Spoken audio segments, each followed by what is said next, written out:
my name is Ali, and welcome to my channel. We are back with Mystic Destiny Serendipity of Aeons, Tatsuya's route, so let's go. I can see the surprise on Katsu's face when Tatsuya does this, and I realize that he hadn't anticipated this move. I apologize, it's at the end of my last video, so if you didn't see it, watch it. Within moments, Tatsuya is upon Katsunosuke, slashing him with his icy claws. Katsu avoids the slashes fluidly, not fluently, derp. But he isn't as strong as Tatsuya, so I can tell he's starting to slow down. I realize that Tatsuya seems to have lost control as he wildly slashes at the water mage. I clench my fists and yell as loud as I can. Stop! Oh, jeez. Dude, what'd you do? I'm too late, though. The yell distracts Katsu more than Tatsuya, and one of Tatsuya's claws slashes right through his side. Oh, God. Ugh. Tatsuya continues his onslaught, and I'm practically in tears as I yell for him to stop. Stop! Stop! Stop! Katsunosuke manages to leap back from Tatsuya and at the same time pulls a thin stream of water from the river. He sends it at Tatsuya and curls it around his neck, finally halting his assault as Tatsuya grasps the noose like water choking. Let him go! He can't breathe! Katsunosuke falls to the ground on one knee, and I run to Tatsuya. The water noose evaporates and Tatsuya collapses too. I stop standing between the two men in horror. Tatsuya unconscious, but seemingly breathing on the ground, his claws bloody. Katsu's blood streaming from his side as he crouches down in pain. I don't know what to do. What do I do? Who do I help? What if one of them dies? For a few moments, I'm completely frozen in shock until I hear Katsu's strained voice. Are you going to stare or help? I'm bleeding out here. Figure out a way to stop the bleeding before I pass out. If you can't heal, I can do it myself, as long as I'm conscious anyway. I scrub my tears away and frantically think back to what I know about first aid. With some effort, I manage to tear off a part of my cardigan. With another glance at Tatsuya to ensure he's still breathing, I timidly walk to Katsu's side. Crouching down next to him, I hold out the strip of cloth and he slowly releases his hand from his gored side. What I see almost makes me vomit. But I managed to hold it together long enough to tie the cardigan around his waist. Katsu groans and sits down on the ground, sweating from the pain. After a few deep breaths, he holds his hand to his side and a faint blue light appears. A few minutes later, the color starts to return to his face and his breathing becomes more even. I knew he said he could heal himself, but it's another thing to see it. A moan comes from behind me and I spin around to see Tatsuya starting to awaken. Looks like my ride's here. I turn back around to see a gold sedan driving toward us over the bridge. You weren't much help, but thanks for trying. The car reaches us and I can only stare as two men quickly get out and help Katsu into the back seat. Katsu notices me staring and gives a little wave with two fingers before the car door is closed. The men get back in the car and speed off. I walk back to Tatsuya, who seems to be almost fully conscious now, and help him sit up. I don't even know how to feel. Why did he do that? Why did they do that? What good was it in the end? As soon as Tatsuya seems to get his bearings about him, he jumps up. Where's the bastard? I helped him, and then he left, but... Is that all you can think about? You almost just killed a man. You were almost just killed. I almost killed my enemy. Why were you helping him? Because he was hurt. Because he was going to die from your attack. Ooh, her eyes are green. She's pissed. Why do you even care if he lives or dies? You shouldn't even want to associate with a sicko like that. Have you any idea of the terrible things he's done? I only associate with him on behalf of the Shinomura Industries. I cannot be a weak leader, or people will suffer for that. Surely you, of all people, must understand that. And I only helped him because I don't want anyone to lose their life. All I understand right now is that it seems like you care a lot more about Katsunosuke than you do about me. How can you say that? Don't you even understand the severity of what you've done? Hurting someone, trying to kill someone, is far more wrong in my eyes than whatever Katsu has done to you and your family. You're so worried about hurting others emotionally, but you have no problem just killing someone? As soon as the words fly out of my mouth, I know I've said too much. Presumed too much. I know that I only know a small bit of what the Yukimuras have been through, and I don't even know what Katsu has done. And I know that Tatsuya only just confided his deepest fears in me, and yet I've flung them back in his face. But in the heat of the moment, in the wake of them both almost dying, I end up saying more than I mean to. A horrifically loud silence fills the space in between us, between our uneven breathing. Jeez. If that's how you feel, then we should just end whatever this is. Then you can go off to that bastard and do whatever you want. What? We are going to go, no, please wait. Please. I don't want things to end like this. I didn't mean what I said. Yes, you did. And there's no way you can take it back. Tatsuya, please. Goodbye, Munchie. Oh, God. How sad. Without giving me a chance to say anything else, Tatsuya turns back in the direction we came from. He breaks into a sprint. I have no idea of catching up to him. I have no hope of catching up to him. I don't know where the frick I got idea from. The sound of the river is distant in my ears, as I stand alone in the evening glow, dumbfounded. Left alone with nothing but my tears for company, I turn and head for home. Oh, we're already on chapter 12. Nice. Dewdrops. How many hours has it been since I started crying? It's hard to tell, and I don't care enough to check the time. Besides that, the idea of picking up my cell phone right now is painful at best. It's not like we had any couples pictures or anything like that, but just knowing I might never get another text or email from him is... Surprisingly, I find that my body is still able to produce tears after thinking that. I can't stop seeing Tatsuya's face when I said those words. Why is it all we seem to do is hurt each other? Are we really not supposed to be together? I choke back a sob as new tears stream down my face. I grab my covers and throw them over my head.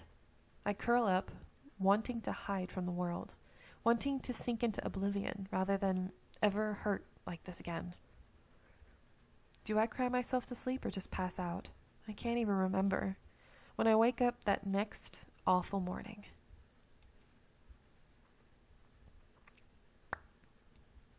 It's been 2 days since Tatsuya and I broke up.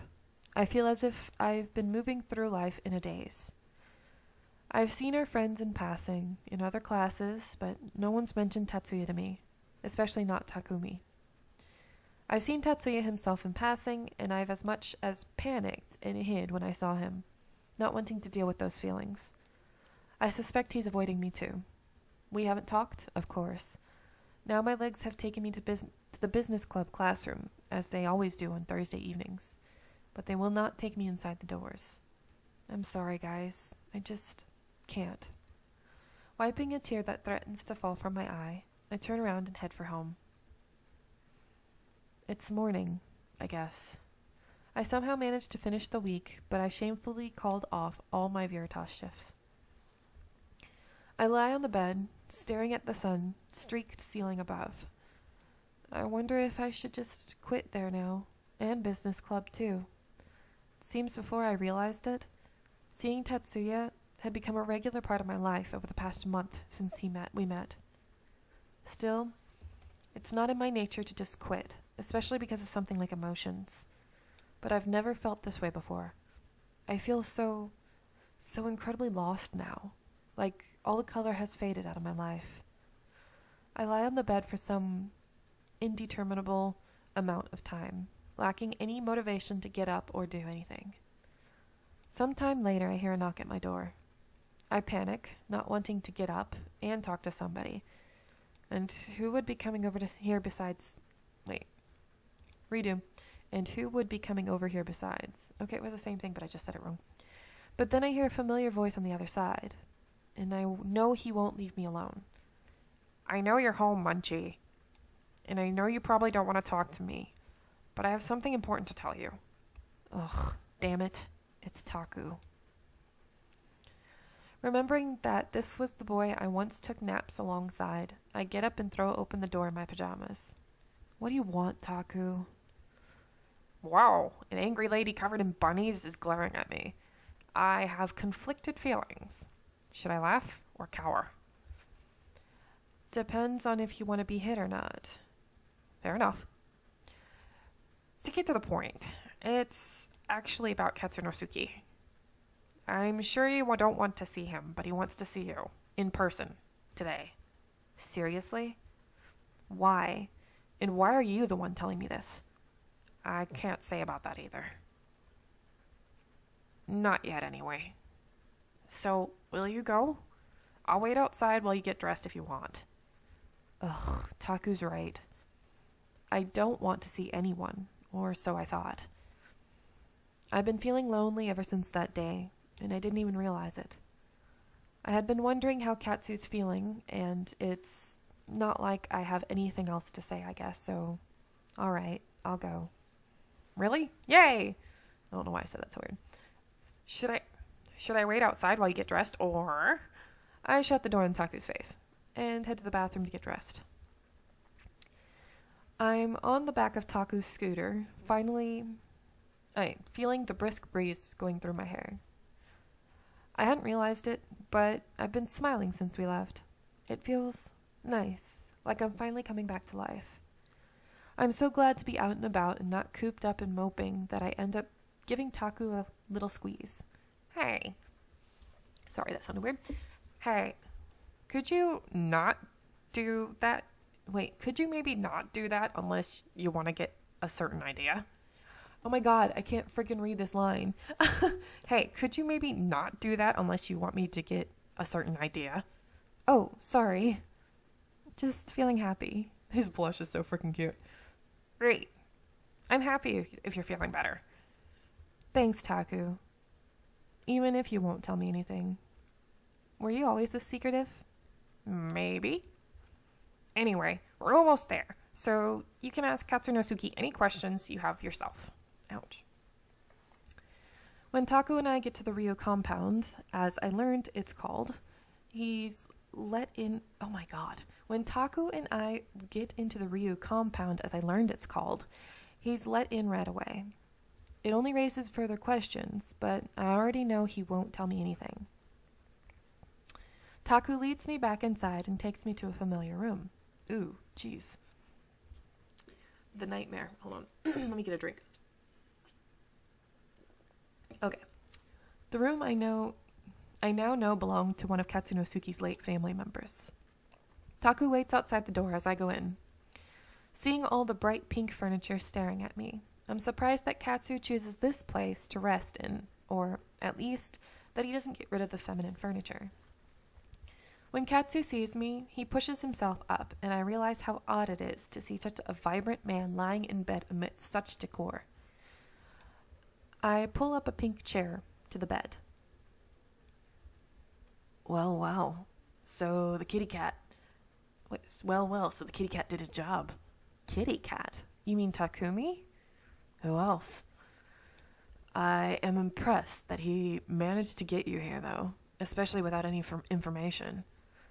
How do you know he didn't tell me anything? Simple, because I told him nothing. And before you ask, I simply wanted to see you. See me? For what? I was bored, and you're interesting. It's as simple as that. Besides that, I wanted to ask you a question. I've heard that Snowflake has been less than perfect lately. He hasn't been sticking his nose into Ryo clan affairs every chance he gets. He's honestly making it too easy for me. Would you have something to do with that? Your silence says enough. How's your wound? For my part, I'm exhausted. It'll be fully healed soon. But I'm told it'll leave a scar. It's weird. Why does it go from Katsu to Katsunosuke? That's so weird. I have to admit, I'm a bit concerned about my sex appeal. I hear lots of women like scars. They find them very manly. I'm not concerned with other women, just you. So, what do you think about them? Scars? I don't have a fetish for them or anything, but I don't mind them. So, will you consider that date now that you appear to be single? Neither of us won that duel, so I suppose that means we're still back where we started. Only now, I have a bit missing from my side. Katsu chuckles at his morbid joke. I find myself wondering how he can laugh at something like that while still suffering from it. I think about we're all back in the square one. I think that that's so weird. That we're all back to square one now. I still don't have enough information to make a valid decision considering everything that's happened. And just because something happened between Tatsuya and I doesn't mean that the Yukimuras should suffer for it. If I can help settle their dispute and this deal, I will. Wait. My God, I'm having so many issues reading today.